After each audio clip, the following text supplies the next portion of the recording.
Deployment for the Obama administration's financial war on North Korea met with high-ranking officials at Seoul's foreign ministry today and asked for support in enforcing further sanctions on the rogue state. Hwang Sung-hee has the details. Following a 40-minute closed-door meeting with South Korea's top nuclear envoy Lim Sung-nam on Wednesday, visiting U.S. Treasury Undersecretary David Cohen says the two sides share a very similar view about how to deal with North Korea. We see this issue very, very similarly and are really looking forward to continuing to work together and to work together even more intensively on these issues. Cohen's visit comes a week after Washington imposed its own financial sanctions on Pyongyang's primary foreign exchange institution, the Foreign Trade Bank of North Korea.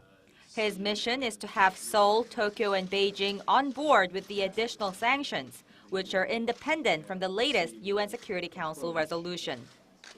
Cohen arrived in South Korea on Tuesday after meeting with officials in Japan. The undersecretary said that Tokyo is on the same page as the U.S. when it comes to North Korea issues.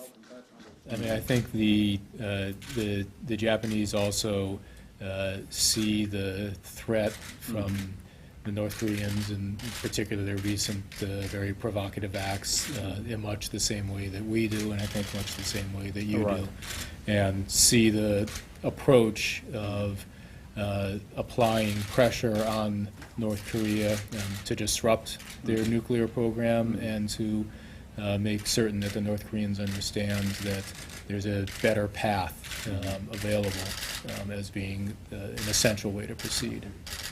However, an official from Seoul's foreign ministry made it clear that although South Korea did agree to hold further discussions with the U.S. on the possibility of joint additional sanctions, it did not yet promise its cooperation.